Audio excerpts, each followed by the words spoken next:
Welcome to Fantasy Sports Daily, powered by FantasyGuru.com. Monday through Friday at 12 p.m. Eastern Standard Time, 9 a.m. Pacific. Ray Flowers breaks it all down for you from a fantasy sports perspective.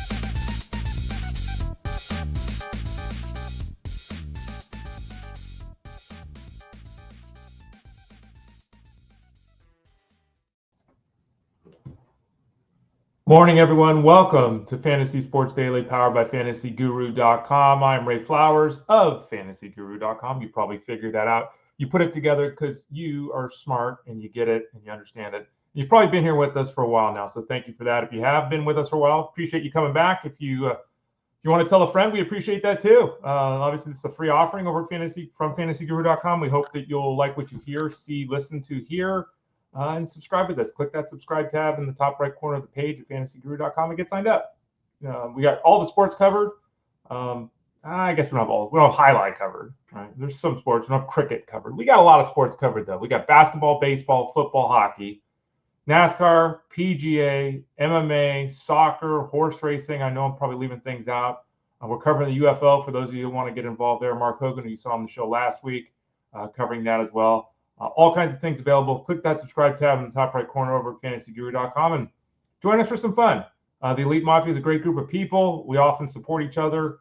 There's Discord rooms for every sign up, every sport, So as an example for baseball, which right now we've got the seasonal baseball product available, the DFS baseball product available, and the wagering product available. Each one of those three have their own dedicated room in Discord. So you can have conversations with other users.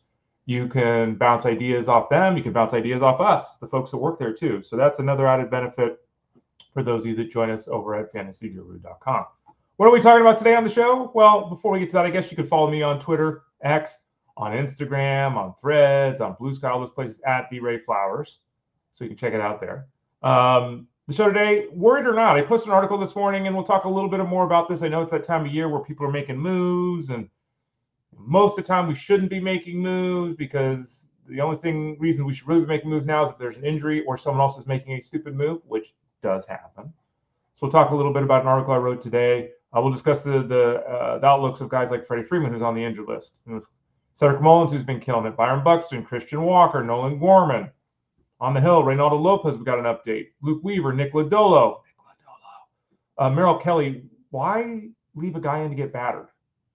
Jose Alvarado, Taijuan Walker, Tanner Houck, Luis Garcia, and Luis F. Castillo. We'll also visit in about 25 minutes because it's a Friday with Russell Clay of FantasyGuru.com. He joins us every Friday. He's our dynasty guy over at FG, and so we'll talk a little bit about some young players there. What are the outlooks for guys like Olave, Dyami Brown? Is Xavier Legette?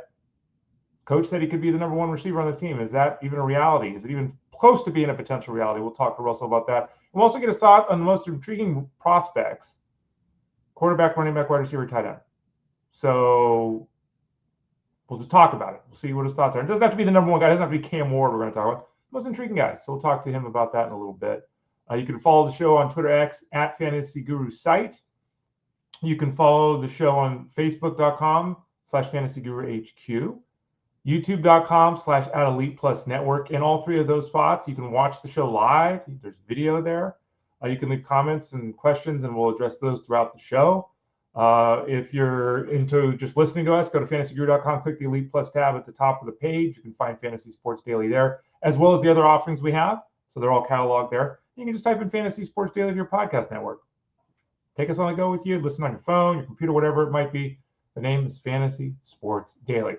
Before we get involved with this, I see a question here by Brandon A. Ray, we didn't talk about your boy Wilmer Flores yesterday and his Eugenio Suarez-like start to the season so high. 100,000 trillion million percent so high on Wilmer Flores. Flores is really in the lineup on a consistent basis right now because of the injury to Encarnacion. Flores, the Giants really didn't want him back. They just kind of worked out that way. He's off to a great start.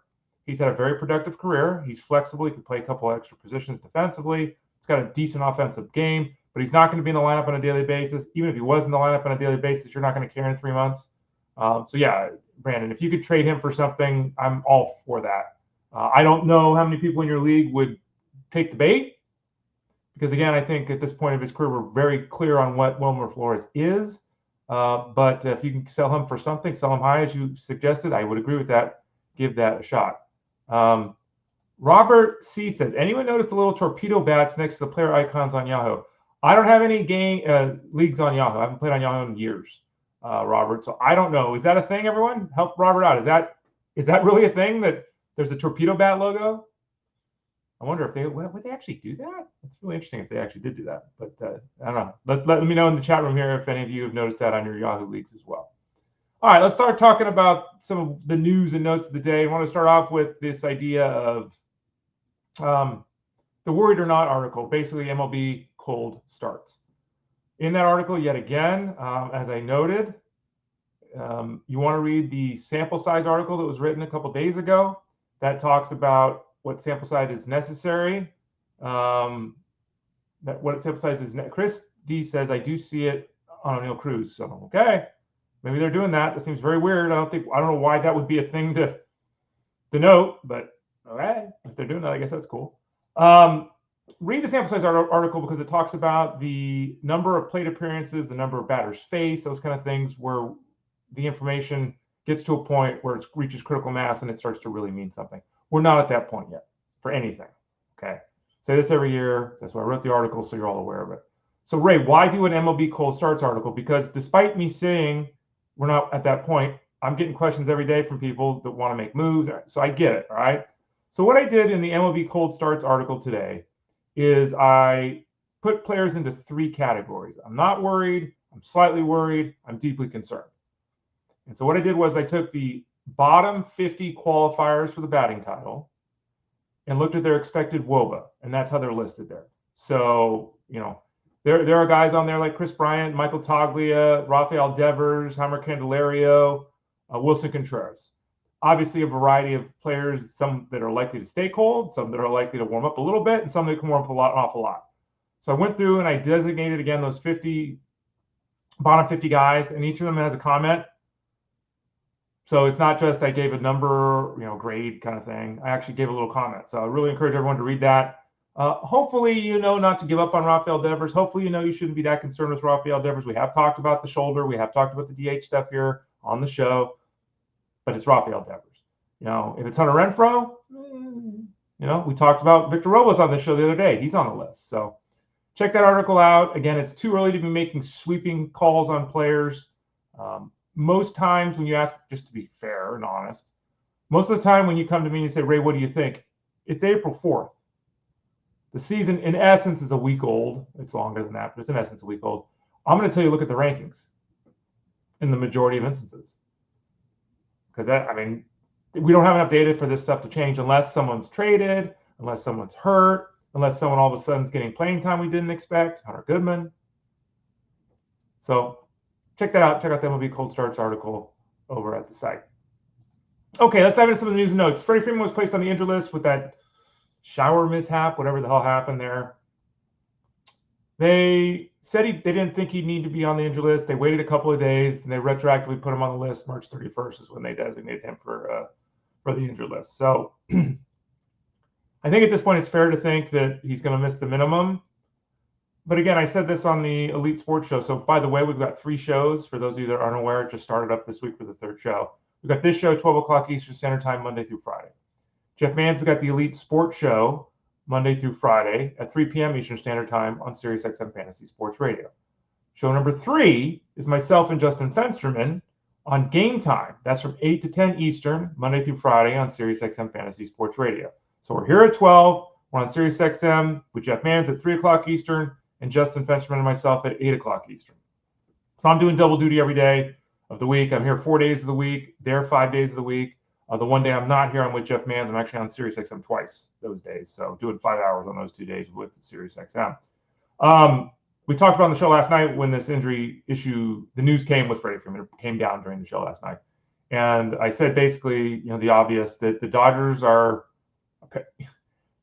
a chance to be one of the best teams of all time. Their talent, their combination of talent is probably unequaled in history of game. They've won 712 games in a row or whatever the hell it is. There's no reason at all for them to push their players. And a lot of times in the last couple of months, this point has been brought up, but it's almost always been around the pitching side of things. why would they push pitchers? You know, any guy's a hiccup, they're just going to put them on the injured list. They'll start 12 guys this year, all this kind of stuff. We didn't talk about it much with the hitters. And I don't think that this is a sign of things to come. I don't think every Dodger player is going to play 122 games. But it's an example of what could and likely will happen with players that get injured. Freddie Freeman, if this was, if this was August 28th and the Dodgers were 5 games out of first place, Freddie Freeman's probably still playing, right? It's not the scenario they're in. And it doesn't ever figure to be the scenario that they're in. They're going to be in the playoff hunt. I mean, they've already started out white hot. So I think that's my read of the situation here with Freeman right now. It's not a serious injury, but they wanted to be safe and smart. So we'll see throughout the year if they do this with other players too. If Mookie Betts has an issue, if Tommy Edman has an issue, are they just going to push these guys through? Or are they just going to say, all right, we'll put you on the injured list for a couple days. Who cares? We're going to win 103 games anyway, right? So something to think about. But Freddie Freeman's on the injured list right now. Enrique Hernandez is playing first base. It doesn't matter. Don't care. Don't go pick him up. Cedric Mullins hit a home run, stole a base yesterday. That's his 3rd home run, and he's got 11 RBIs. Now, Cedric Mullins, I don't want to say he's a favorite player of mine because he's really not a favorite player of mine. But I think for the last couple of years, I've had Cedric Mullins ranked higher than the universal outlook on players in the fantasy space. And not, again, because I think Cedric Mullins is a star, not because I think Cedric Mullins is going to go 30-30 like he did a few years ago, but because, when you look at it at the end of the year, it's like, 15 to 20 home runs, 25, 30 steals, and the batting average the last couple of years has been in the 230s. That's an issue, right? So even if you have Mullins for the power and speed, you have to work around the batting average, right?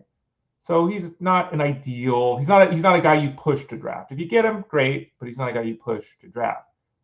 So this year, though, it's different. 3 home runs, 11 RBIs in 7 games. He is not going to keep this pace up. We all know that. What's been really interesting to date with Cedric Mullins beyond the white hot start is the way he's been utilized. He's hit 1st once, 5th twice, 6th once, 7th twice, 9th once. It'd be nice if they, and again, I can't envision a scenario where he's bouncing. Like, they'll figure that out. The lineup, remember, Gunnar Henderson's been down. They lost Colton Cowser, so they're trying to figure things out, are the Orioles. But he's been all over the lineup, so it's been hard to, in the DFS space in particular, to get a real handle on Cedric Mullins because, where's he hitting the lineup today?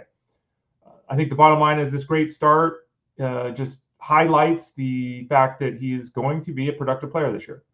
And if you have him on your roster because of the rankings at fantasyguru.com, you're loving the start. If you don't have him on your roster and you're thinking about making a trade for him, be cautious because he's never driven in 75 runs, and even with this hot start, not certain he'll get there this year. He's certainly not going to hit 35 home runs, right? He did hit 30 home runs once, but the last 3 years he hasn't even got to 20. So I don't think this hot start really changes who he is at all. I do think the hot start gives him a chance to hit 20 home runs, though. So, there's that. But let's not go overboard with Cedric Mullins. Next up, Byron Buxton, 2 for 4, runs scored. I was going to say, and we were talking about this on Elite Sports last night on the Game Time show. Justin brought up, Byron Buxton when he's healthy. And I think it's like everyone knows the story with Byron Buxton. So I don't know, Byron Buxton's on any of my teams. It's not, he's on your team. You made the decision of, the value is there and you said to yourself, if he stays healthy, it's the only way you would draft Byron Buxton. But if he stays healthy, sentence came up in your head for sure. If you have him now, what do you do? And people will say, if he gets off to a good start, and there's some signs here, right? You trade him. In theory, yeah. But it's kind of like the Wilmer Flores thing. It's like, what are you going to get for Byron Buxton? Now, Byron Buxton goes 14 for 32 with 5 home runs, and he's out of his mind. Okay. But just being out there, and active and productive, I don't think that's enough at this point of his career to really get you anything. So Buxton is just one of those players that, if you've got him, it's really hard to trade him for value. And, if you're putting him out there and someone's saying, hey, here, I'll give you Gavin Sheets, you're not doing that. I'll give you Wilmer Flores. You're not doing that. So I don't know. Again, Buxton to me is just a player I haven't drafted in a couple of years. It's just not, I don't see the path. I don't see the exit strategy here. I don't see the return on investment. I just don't see it. The only way that probably happens is if he plays 140 games, and what are the odds of that happening? Christian Walker, rounding into form. He missed all that time in spring with the oblique injury. 2 for 3 at his first home run last night. Slow start. He's hitting under 200 right now. Only 1 RBI in 7 games. But Walker is one of these players that you know what you're going to get, in my opinion at least. You know what you're going to get from Christian Walker. He's going to hit 25 to 30 home runs. He's going to drive in 90 runs. He's going to be right in the center of the Astros lineup. He's going to hit a bunch of balls into the Crawford boxes out there in left field in Houston. He's going to have Paredes and Altuve on base a lot in front of him. You'll run Alvarez. I mean, this is going to be a good top of the order for the Astros. So Christian Walker, who was a player that was kind of targeted by a lot of people in spring during draft season, then had the slow spring because of the injury and had a slow start to the season. This is a player that if someone is willing to say, Christian Walker, I think he's first baseman 12 this year. And you think he's first baseman 6, which I kind of think he could be. I think that's a trade we could make. So again, it's not too early. It's too early to give up on players. Too early to be dropping guys that we believed in 2, 3, 4, 5 weeks ago. It's not too early to make trades with people if they're not evaluating players properly. So keep that in mind. I think that Christian Walker might be one of those guys. Eric S. says, happy belated birthday, Ray. Hopefully you had birthday festivities, include some Mai Tais and zombies. Thank you, Eric. I appreciate that. Yeah, I did turn 52 on Monday. No, wait, what day was it? On April 1st. I don't even know what the hell day of the week that was. Tuesday. Then Wednesday we went out because my brother's birthday is actually 2 days after mine. So I did the dinner with my significant other on my birthday. The day after my birthday, Jeff and I, my brother, we went out with my mother. Last night, the whole family got together to celebrate, in essence, Jeff's birthday. So 3 straight dinners out. None of the dinners included a Mai Tai.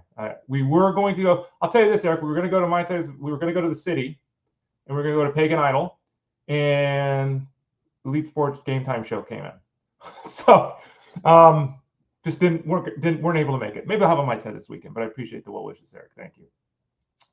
Nolan Gorman, speaking of guy that needs some well wishes, Nolan Gorman's been placed on a 10-day injured list with a hamstring injury. Gorman was supposed to be a guy that the Cardinals were just going to let play, and the hope was that he would be a 30-home run bat. One of the best power-hitting second basemen in baseball, without question. Also a guy that struggled for consistency. A guy that has struggled to remain in the lineup.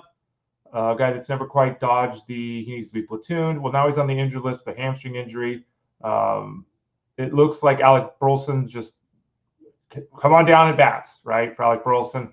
Thomas Agassi is, going to be used against lefties, I guess, which is not a help for anybody, I don't think. So this is basically, Gorman's another one of these players that when he's hot, and there'll be a stretch this year where he hits 3 home runs in 6 days, right? It's going to happen. Everyone will flock to him. They'll all talk about, this guy could hit 30 home runs. It's all true.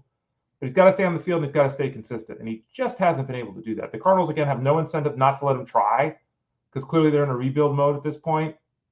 I just really felt during the offseason it was hard to get behind Nolan Gorman. And unfortunately, he's hurt here at the start of the year. Speaking of injuries, Reynaldo Lopez, who we've talked about, we don't have any clarity on what's going on with his shoulder. He will have surgery on his shoulder to determine what is up. He's been placed on the 60-day injured list. So a best case scenario is out 2 months. And as we discussed when this injury news came down, even that's a little dicey in terms of, is that actually going to happen? At this point, we're probably thinking best case scenario is the All-Star break, really. Depending what they find out with the shoulder when they do the procedure, he may be done for the year. So this is still a wait and see mode. I just wanted to update everybody. In case you were holding out hope that they were going to do some arthroscopic surgery, he's going to be back in 6 weeks. No chance of that now. He's out at least 2 months. With the timeline I just laid out is the most likely outcome if things go well. Fingers crossed that they do for Reynaldo Lopez. On the field last night, Luke Weaver retired all 4 batters he faced and picked up the save for the Yankees. Devin Williams should be back today for the Yankees to help out in the bullpen. He was, I think, paternity leave or something. So Devin Williams should be back tonight to give the Yankees their full complement of options in the bullpen. I bring up Weaver because don't forget Weaver was dynamic down the stretch last year, including into the playoffs. He was somebody that was drafted with the hope that he'd get 5 to 10 saves, basically setting up for Devin Williams. Devin Williams, who missed half the season last year with a back injury. If he were to miss a significant period of time, Luke Weaver would become a very interesting player in the fantasy space. The ratios that Weaver posted last season, the ERA, the WHIP, not likely to be repeated this year, but Weaver should be a very strong and effective option, especially for those of you that are in Solds League. He has a good chance to pick up a bunch of holds. We'll note, and this has been something that we've discussed previously about Weaver this year, Weaver's velocity has been down from last season. You know, again, it was a long year. He pitched a bunch of innings last year. He was pitching deep into the postseason, all of that kind of stuff. But his velocity was down 1.3 miles an hour from last night. His velocity was still up a mile an hour from where it was in his first outing this year. So we're going in the right direction. Sometimes we make too much of the radar gun. I think that's fair. 2.5 miles an hour down from where he needs to be. A mile and a half down, it's looking a little bit better. That's something to keep in mind with all these guys too. Where are they pitching? What's the weather like? You know, all that kind of stuff, right? Because, you know, if it's 47 degrees outside, if it's 91 degrees outside, there's a difference, right? There just is. Something to keep an eye on with Luke Weaver. Again, I think he'll be effective this season, but the velocity, the lack of it right now, a little bit of concern with Luke Weaver. Breakout pitcher of the year. We've had a lot of success with this article. I talk about it a lot. I appreciate everyone. I don't think anyone shared the name this year, which is good. We've had many years where people have done that. But basically every year I pick out a player that on the hill that I think is going undervalued, and a guy that taken outside the top 175 overall. It used to be outside the top 300, or then it was 250, then it was 200. Just keeps getting harder every year because, as I've talked about, the analysis on pitching has just gotten much better over the last few years. Talk about a pitcher that I think could break out, a guy that could, you know, return 100 spots above his ADP, 200 spots above his ADP. A couple years ago, it was Justin Steele. His ADP was 306, and he ended up being, you know, starting pitcher 9 or whatever the hell it was. So this year, the breakout pitcher of the year was Nick Lodolo. And it's far too early to be doing any kind of, you know, lapse of joy. But he pitched really well last night, did Nick Lodolo, against the Brewers. 1 unearned run, his own error. Great job, Nick. But he only gave up 4 hits over 6 2/3 innings, gave up the 1 unearned run. And through a couple of outings, his whip is .71. And I know that there are durability concerns, which are legitimate with Lodolo. I know that there are concerns about his ability to be effective at home in Great American Ballpark. Fair. But as we went through in that breakout pitcher of the year article, there's a lot to like here with him. And his next outing is against the Giants in San Francisco. That's a good place to pitch.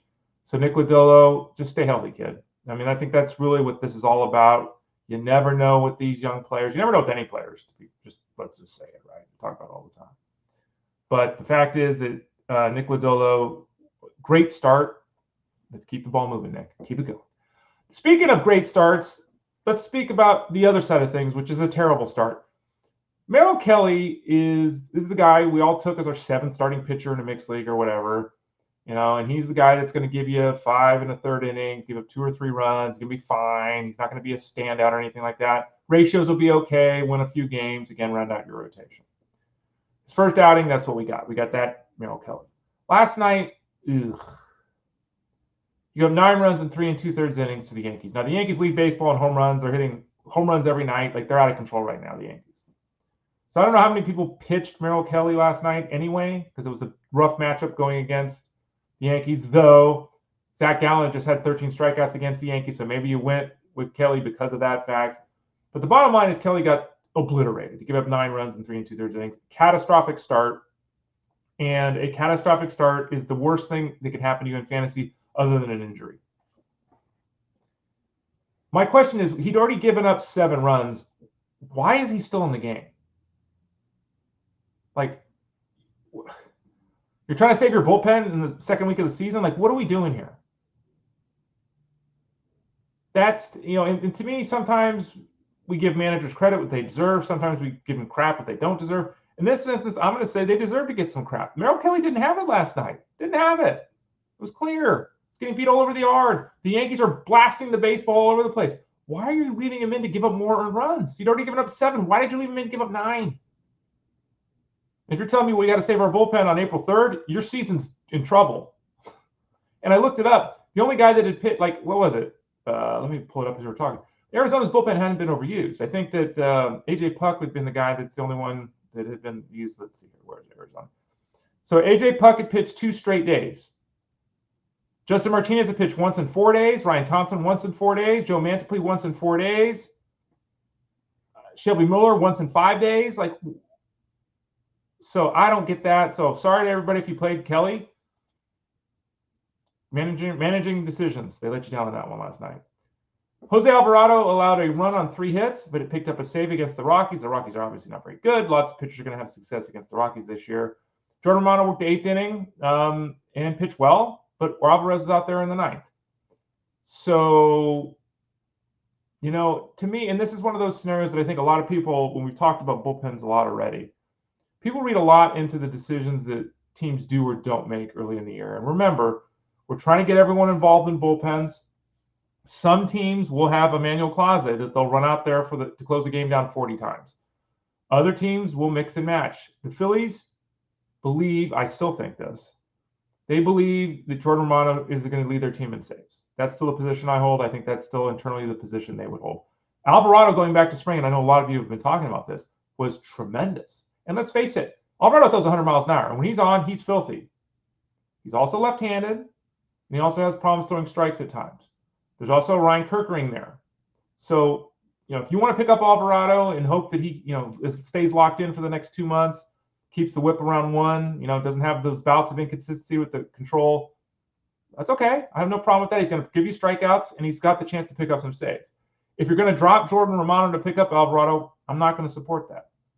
Might end up being the right call, but it's just not the position that I would hold right now. And as we talk about all the time, every day, I've already talked about today, play a Souls League where it doesn't matter, where you can say then, Ray, who is the more skilled guy? Is Alvarado a better bet to post a lower whip with a higher strikeout rate than Romano? In a Souls League, there you go. So he's going to be pitching late and in high value, high target situations. In a Saves League, I'm still holding Romano. We'll see how it plays out. Speaking of Taijuan Walker, who fired 6 scoreless innings against the Rockies in that game before Alvarado came in. Don't believe the hype. Don't buy it. Don't buy no. We say buy the dip, but this is not the dip. This is the top. I don't have a saying. I'm just going to say this. Don't buy Taijuan Walker. He stinks. There's been health issues all over the place with Taijuan Walker. The velocity's all over the place. His stuff isn't what it was a couple of years ago. No. He does face Atlanta in his next outing, and Atlanta has not, despite all the weapons Atlanta does have, they've dealt obviously with injuries. They've off to a horrendous start. Maybe you could roll the dice if you're so inclined. I would not. Taijuan Walker is not somebody I'm turning to. So I'm not recommending anyone pick up Taijuan Walker. That's me. Tanner Houck allowed 4 runs in 4 innings against the Orioles. Obviously, the Orioles are a tough opponent. Henderson should be back. He's back for the Orioles and all that good stuff from his injured list, staying as a little work in the minors. But Tanner Houck, who I wrote about, player profile over at FG, kind of had a rough start to the year. He's set to face the Blue Jays next. That's not necessarily an imposing matchup. Houck will be better than we have seen to date, but there are questions about can he return to last year's levels. Check out his player profile over at fantasyguru.com. Luis Garcia of the Astros, just to give an update there for those of you that, I guess, NL-only leagues. I don't think anyone has him in a mixed league, but he's coming back from Tommy John surgery. Hey, he's got some elbow inflammation. They're shutting him down from throwing for 4 weeks.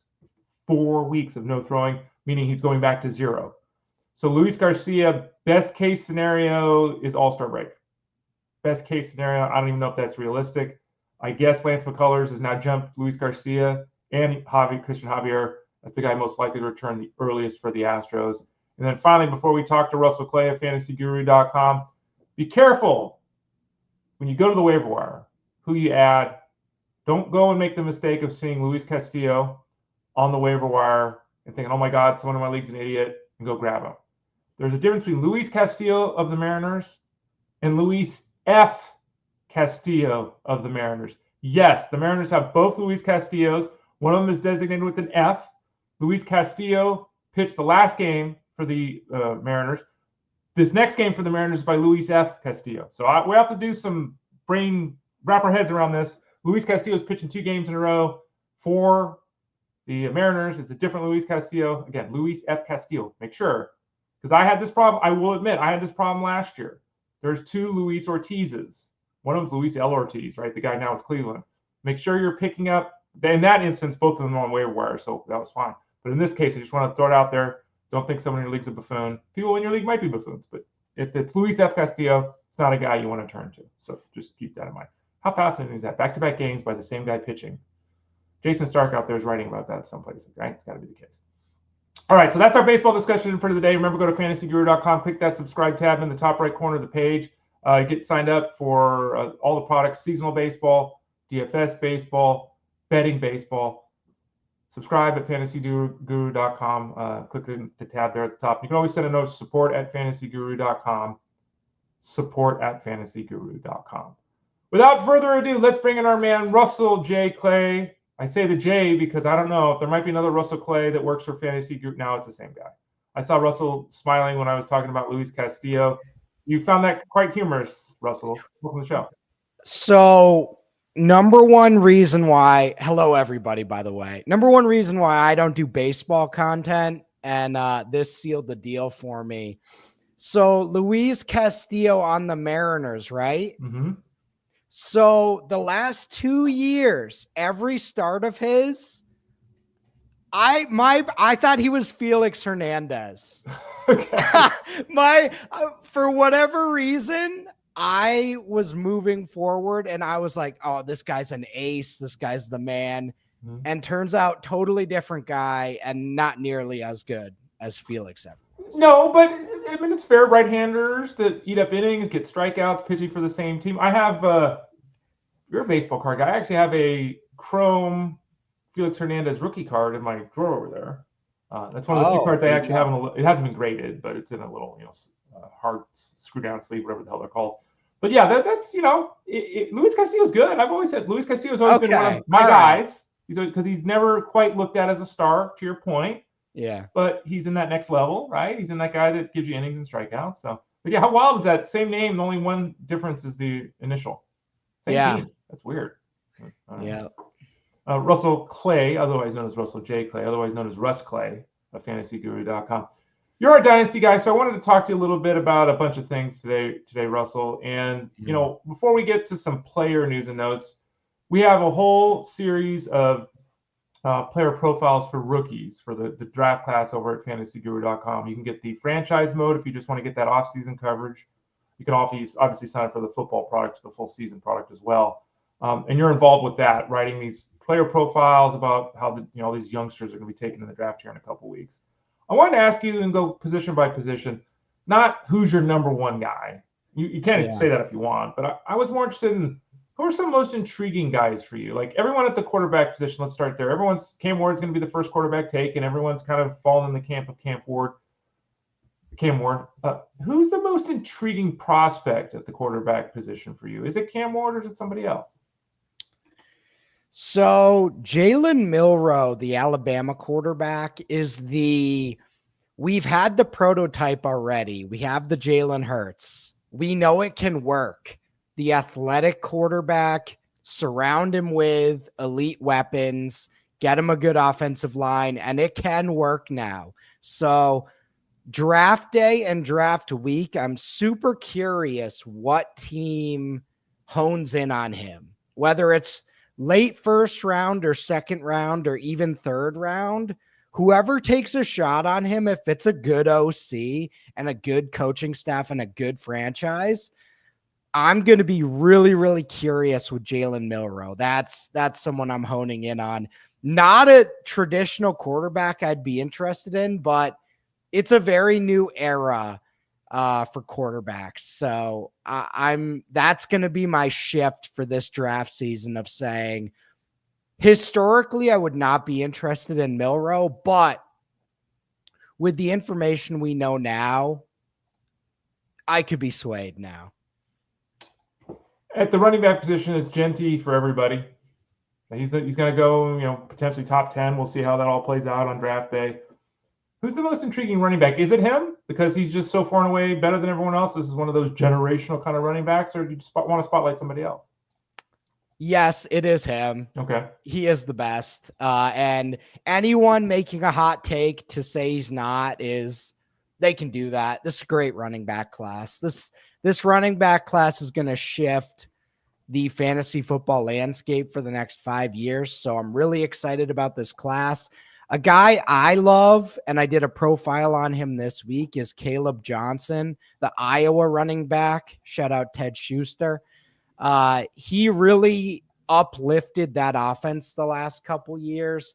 And he's not flash. He's really just running straight at 220, 230 pounds, getting you that 10 to 15 yards and getting you efficiency, nice, crisp movements. That's what he is. So he's not a guy who's going to LaShawn McCoy you. He's going to run straight into you or run straight past you. And that is the type of guy we're looking for in that Kyle Shanahan, Mike McDaniel, right? Look at Raheem Mostert and look at what he did. And he really was just running straight the last couple of years. So that's all we're looking for in these new systems. And he is the perfect guy for that. Exactly, Angelo. We're just looking for our John Riggins to run straight forward 10, 15 yards and get us those fantasy points. So I'm in on him. Is there any chance he turns out to be Najee Harris? I mean, that's kind of what we're looking for with some of these guys now. With these systems, they're so powerful and they open up such big holes. If we can get the right guy in there, it doesn't really matter after that. Wide receiver position. I'm hearing, and again, I'm so deep in baseball. That's why we have you here to talk about all these youngsters, Russell. I'm hearing, 3 wide receivers might go in the first round, that kind of zone like that, and there's some uncertainty, how it's going to play out and how the top 5 for everyone seems a little bit jumbled. Who's the wide receiver prospect that you want to highlight that you're most intrigued by? We could say Travis Hunter, but I've exempted him from being a wide receiver prospect. He's just, we are praying, or I'm hoping he finds a coach that will let him play both sides. That's my number one goal right now. Find some coach that says, all right, we're going to let you do it 1 year. I just need 1 year. Give me 1 year and then we can move on. But I want to see that 1 year of Travis Hunter playing like 150 snaps a game. I just need 1 year of it. And then in terms of the prospect to watch, it's probably Alec Ayomanor, the Stanford wide receiver. He's a big-bodied,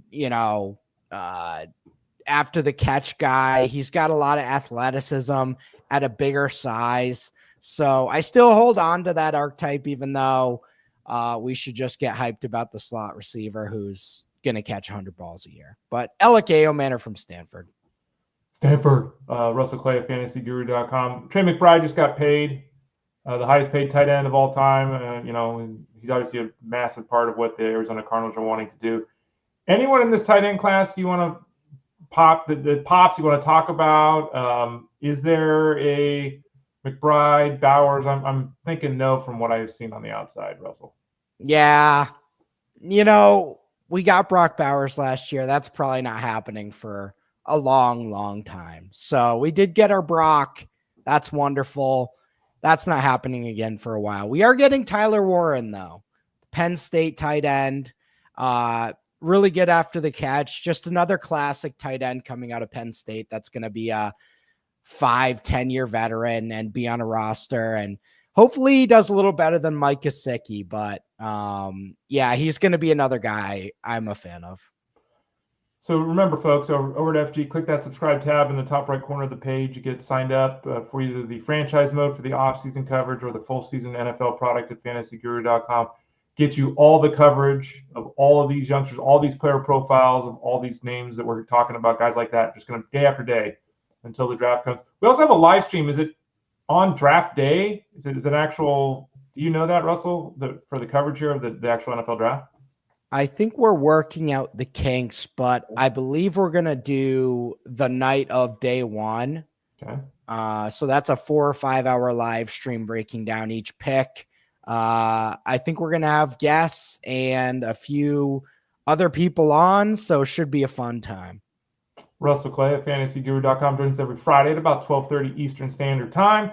Let's move on to some guys that have already joined NFL teams. A relatively minor move. The Cowboys got Joe Milton. So they basically have replaced Trey Lance with Joe Milton. I mean, that's basically what they did. Milton obviously got an opportunity last year and really looked good. He was in control of the game. He was effective. The stats were nice. Obviously, he was stuck behind Drake May. There was no path there. He's not stuck behind Dak Prescott, so still no path here. But, who is Joe Milton? If, Dak has another season where he has an injury, is Joe Milton somebody that can run an NFL offense and make you feel confident in that? Joe Milton is a classic Jerry Jones guy. I feel like he made the call. Right. We all know the Joe Milton thing at this point, rocket arm, probably the best arm in the NFL, super raw prospect and not someone you want to stake your franchise on, but could develop in the right system. It's Dak Prescott's team. He just got paid. So we're not sweating that, but you bet I'm excited for if anything happens to Dak. I'd love to see a Joe Milton to CeeDee Lamb situation that it would go 20 yards over his head, but it'd be awesome to watch, right? Well, it's so fascinating because I said Trey Lance, right? And it's like same archetype, right? Like the athleticism, the arm, and you can dream on it. And if you hit, it's wonderful. But I don't know. I say this all the time, and I think you've echoed it in the past. Maybe I'm misremembering, in the words of was it Clemens or Andy Pettit, whoever the hell said it. Do we not worry enough about if guys can play football? Like, I think Anthony Richardson's kind of in that zone now, right? It's like, well, look at all the tools, but can he play quarterback? Like, do you think Milton can be more than that? You said he's raw, but do you see the pieces there for him to be more than that? Oh, he is. Anthony Richardson is like a more polished version of Joe Milton. As hilarious as that sounds, that really is the difference. Milton went round 6, Richardson went round 1, but they're pretty much the same going on there. So, yeah. When I think of athletic quarterbacks, the first name that comes to mind is Richardson. Second one's Milton. Third one's Trey Lance. Fourth one's Kirk Cousins. Yeah. Kirk Cousins couldn't be more different. It's the same picture, right? Yeah, totally the same. Same height, same athleticism, the whole thing. Cousins obviously was messy last year. It was odd that they signed him to the contract and then drafted Penix. Okay. Yeah. Cousins, it was just odd. So, Cousins doesn't really want to be there. The Falcons keep saying they want to keep him around, but they don't want to keep him around. There's a connection that's been made by a lot of people to Cousins going to the Browns. You think there's legs to that? I mean, it makes Kenny Pickett's not the answer, right? And whether the Browns take a quarterback early or not, do you want to start a rookie quarterback, that kind of thing.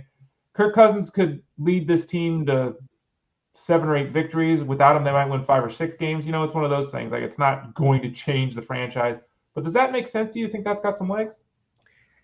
I still have hope for Kevin Stefanski. I think he's a good coach that got wrapped up in a franchise that has decades and generations of bad karma or whatever's going on there. I don't know, but they had things rolling for a few years and then they traded for Deshaun Watson. So that happened. I still think Kirk Cousins is all right. He just can't move. Right. He's still got the imprint of a good quarterback. Can he do it in Cleveland? That would be pretty rough. But we have seen historically 2 years off the Achilles is when the guys start to turn things around. So last year he was clearly not ready from the start, and then he lost his confidence. And not only that, but the Falcons lost confidence in him, and that push-pull really ended that era probably quicker than it would have. So there was a lot going on there. Fresh start. I could see him doing a lot better. And at least imitating what Jameis did. So, yeah, if that happens, I'd be in for fantasy. Didn't Kirk Cousins, like week 1, have like 95% of his snaps in the shotgun? Like, he couldn't even go under center. He couldn't move. Yeah. I'm looking at it right now, and everyone take a seat. If you're listening on a podcast, pull the car over to the side of the road, because I got Kirk Cousins' career earnings. Take a guess, Russell. Do you know what they are? Oh God, I don't, but it's got to be over 100 million at this point, right? I don't even have a guess. 294 million. Yeah. Kirk Cousins. That's like a S&P 500 company right there. Yeah. He's hit the mother load every time the contracts. I mean, you look at this, $294 million. And in theory, he's not going to get all this, but in theory, it could go over 400 million if the next 3 years of the Falcons contract were to play out, which it won't, because of course, they're going to get out of that contract. But he's going to go over $300 million if he plays one more year in the NFL. Kirk Cousins, his agent's doing some good things there. Russell Clay at fantasyguru.com. Russell's stunned. I'm looking at Russell's face. For those of you who can't see it, he's Right? Isn't that amazing? I can't even fathom like 290 million for Kirko, but good for him. 62 million last year. Man, it's not bad being a You quarterback. have to think. Okay, no, you have to think about the motivation at that point, right? Yeah. Coming off the Achilles, old, Right? has had a great career. Yeah. I don't know, man. I'm just looking at this. Jeez Louise. All right, let's move on from that before we both lose our minds and get mad because we don't make that much money. Steelers, obviously, Najee Harris is gone. He's with the Chargers. The Steelers brought in Kenneth Gainwell. They've got Gainwell and Warren. And we know how this team wants to play on offense. They don't want to throw the ball. They're not going to throw the ball 40 times. They're going to play good defense. They're going to control the clock, all that kind of stuff. They need something at the running back spot. Gainwell's a nice addition, but aren't Gainwell and Warren kind of the same? Like, don't they now need to basically replace Najee Harris at that early down situation? And, you know, maybe they could still sign somebody, add guys that are dropped in camp, that kind of thing. But there's a lot of, I mean, they're going to take a running back in this draft, right? I mean, there's a lot of depth at the running back position. Is it possible that while everyone's excited about Warren and what's going to happen, that the Steelers are just going to add somebody and Warren's still going to be the 1B to someone else that they draft? This has 220 plus pound running back written all over it in round 2 or 3. We're not sure who it is yet, but there's a lot of candidates, and there's no way the Pittsburgh Steelers are going into week 1 with that running back depth chart unless they're completely shifted, because they made Jaylen Warren a third down back. Kenny Gainwell is a third down back. That is an open slot. And Caleb Johnson would be a perfect candidate there. You just mentioned Najee when I was talking about Caleb. So round 2, round 3, Caleb Johnson to Pittsburgh. Let's mark that in. Oh, nice. All right. They need help on the offensive side of things. Obviously, their defense is pretty good. They have some age there. But we talked about that actually yesterday with Tyler Beaker. If you missed that, check out episode, what was it, 370 yesterday? What episode are we on today? Yeah, 370 yesterday. So check that out, Russell Clay of fantasyguru.com. Let's talk a little bit about the Jaguars. They got Brian Thomas. Fantastic. They got Liam Cohen in there. Fantastic. They got rid of Kirk. They got rid of Ingram. You and I have talked about Parker Washington. Who cares? They've got Gabe Davis. Who cares? In my opinion, he can do some things. But Dyami Brown signed a $10 million one-year deal, and everyone was kind of like, yeah, like what's going on? GM James Gladstone says, oh, yeah, we signed this guy and we love him. It's going to happen. Dyami Brown might be the number 2 wide receiver on this team. Is it going to happen? What do you see here? And I know you're Trevor Lawrence. Are you concerned that this team is putting eggs in the basket of Dyami Brown for Trevor Lawrence? What do you think? We probably should be, right, Ray? Probably should be a little worried. Yeah. I hope they don't do that. I hope they draft somebody, but the whole game plan, it looks like to me, is they're going to push the ball more this offseason. That's the plan. Dyami Brown is a pure deep threat. He's not a slot guy. So Parker Washington, Brenton Strange, that is what it is. That is not going to be a focal point of the offense. So it is what it is. And if we're mid-season and Dyami Brown is catching 40% of his targets, then we're going to have a really bad year for Trevor Lawrence, and that is what it is. So let's go Dyami.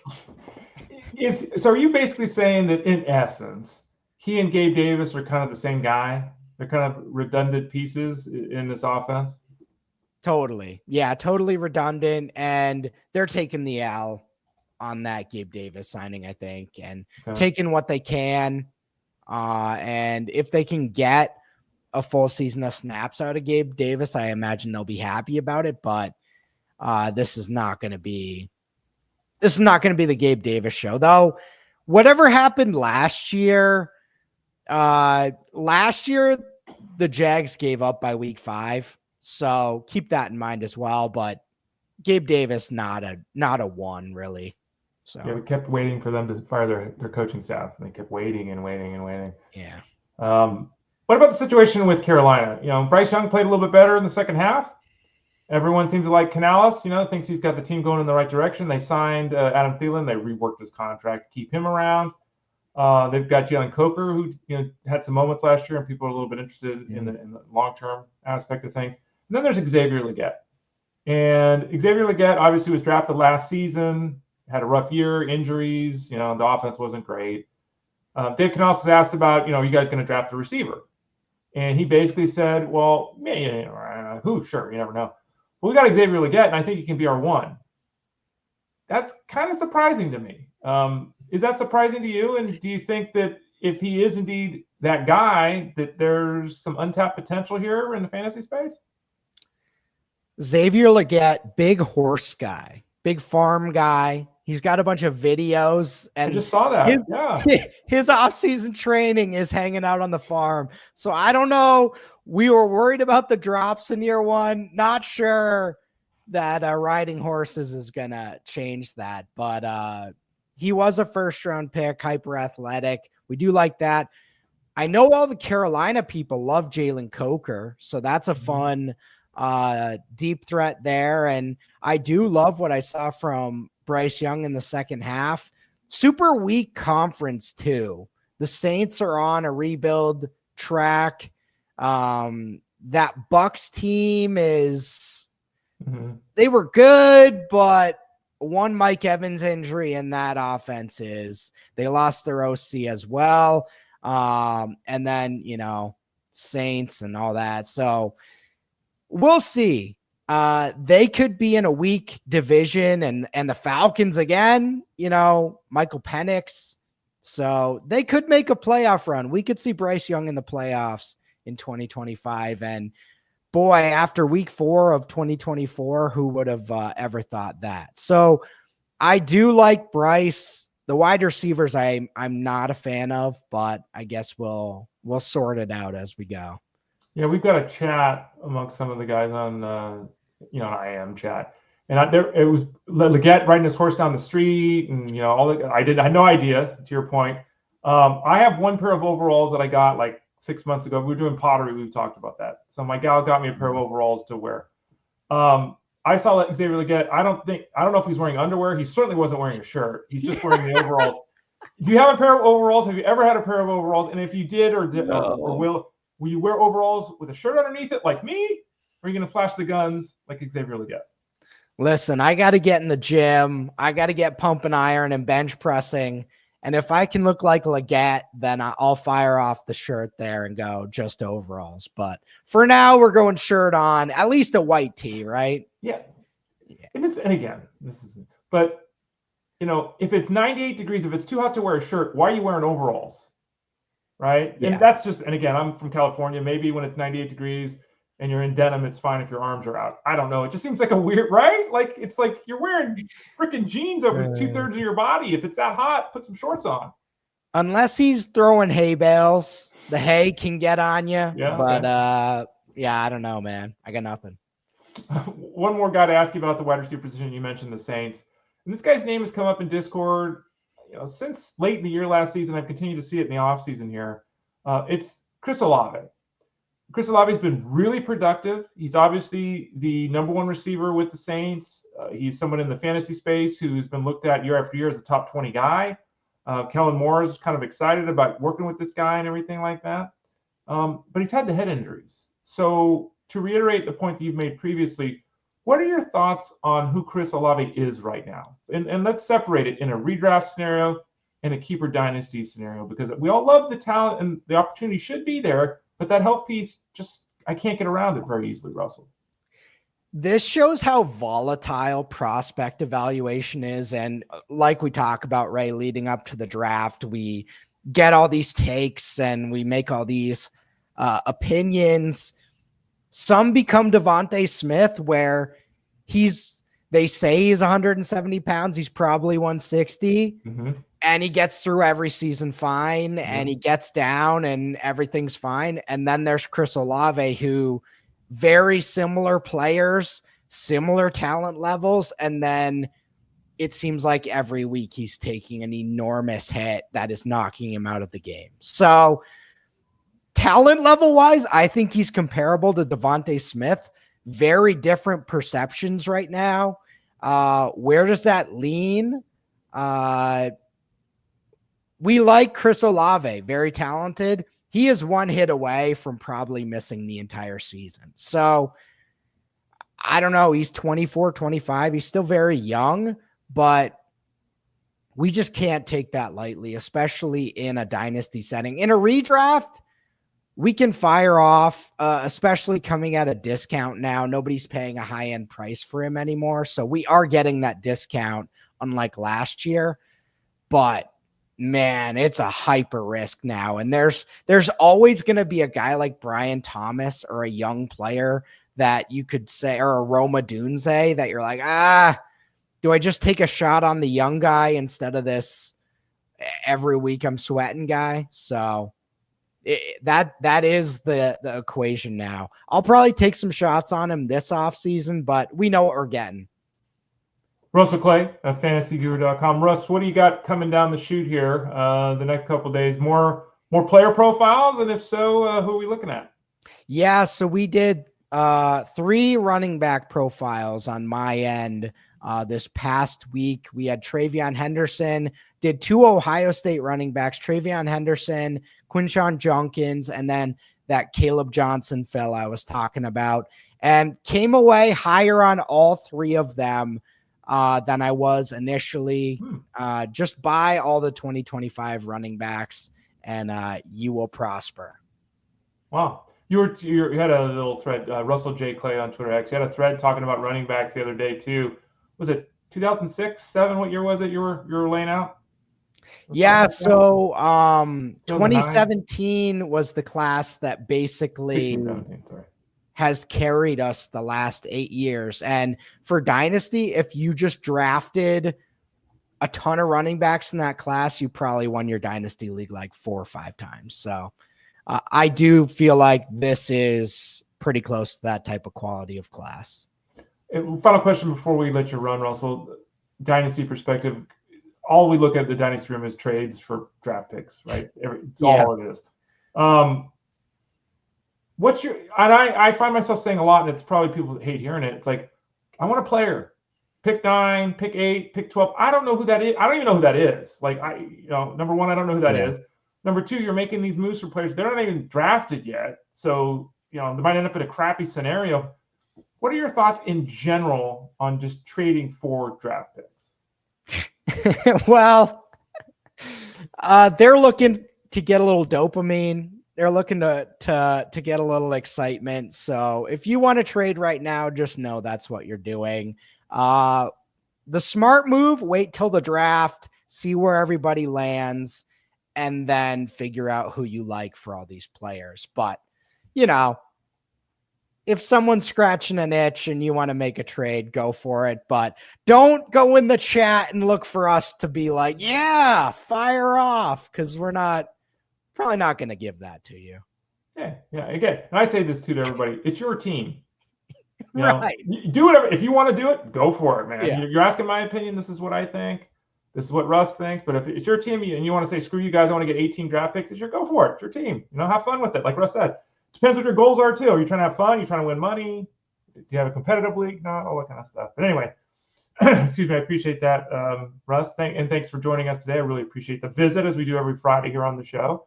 Glad to hear you're going to be continuing to roll out these rookie profiles. Again, folks, click that subscribe tab in the top right corner. Get signed up over at FG. Any card shows this weekend? Anything like that? Anything fun? No. Pretty quiet weekend. No card shows, but we're always on the lookout for maybe a Trevor Lawrence, right? You never know. Get that number 10 rookie card. Let's go. A graded 10 rookie card. Russ, thanks for your time today. We'll talk to you next Friday. Thanks, Ray. You got it. He's Russell Clay. I'm Ray Flowers. Thanks for watching the show today. Fantasy Sports Daily, powered by FantasyGuru.com. We'll be back on Monday at 12 o'clock Eastern Standard Time. Remember, today, as every day, Monday through Friday, Jeff Mann's Elite Sports Show, 3 p.m. Eastern Time on SiriusXM Fantasy Sports Radio. And now the Elite Sports Game Time Show, 8 to 10, Monday through Friday, myself and Justin Fensterman on SiriusXM Fantasy Sports Radio. For Russell, I'm Ray. It's been Fantasy Sports Daily, powered by FantasyGuru.com. Have a great weekend, everybody.